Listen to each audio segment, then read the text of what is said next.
एकदा जोरदार टाळ्या. आणि आता भक्ती संगीतानं आपण आपली पहाटेला सुरुवात केलेली आहे.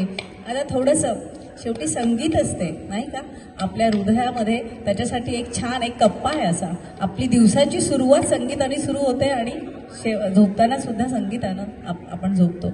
तर आता थोडं भक्ती संगीताकडून तुम्हाला भाव संगीताकडे घेऊन येते. पहा, लालित्य आणि सुगमता या अलंकारांचा वापर म्हणजे गजाननराव वाटवेंच्या युगापासून भावसंगीताला जी सुरुवात झाली आहे ती त्यानंतर युगप्रवर्तक म्हणजे सुधीर फडके, ज्यांना आपण आदरानं बाबूजी म्हणतो. सगळ्या संगीतकारांचा आवडता राग यमन आहे, तसाच तो बाबूजींचाही होता. पण यमनमध्ये गाण्याच्या एकाहून एक सुंदर चाली किती असाव्यात. कित्येकदा असं वाटतं की चाली संपत कशा नाहीत, कारण इतकं अफाट संगीत आहे, इतकी गाणी आहे, एकाच रागावर इतकी गाणी कशी बनतात.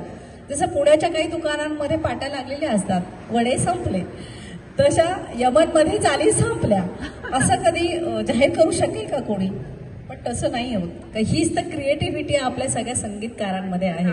बाबूजींच्या यमनमध्ये बांधलेल्या स्वतः गायलेल्या अनेक रचना आहेत, त्यातली अतिशय सुंदर रचना आहे.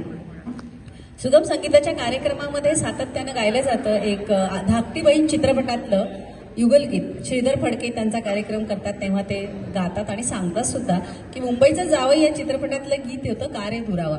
हे गाणं इतकं आवडलेलं त्या दिग्दर्शकाने सांगितलं की मला अशाच प्रकारचं एक गाणं हवंय. आणि मग बाबूजींनी हे गाणं केलं आणि ह्या गाणं आशाताईंनी आपल्या सुमधूर मखमली गळ्यातनं ते गायलं.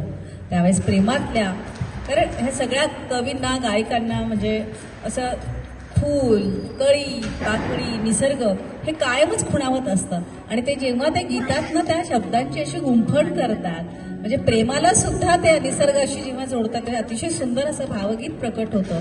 ते हे की प्रेमातल्या धुंद कळ्यांच्या फुलांना जेव्हा मुक्या भावनांना शब्दरूपी गुंफण देतात जगदीश खेबुळकर, तेव्हा जे गाणं जन्माला येतं ते अजरामर होतं. तेच धाकटी बहीण चित्रपटातलं गीत आता आपण ऐकूया.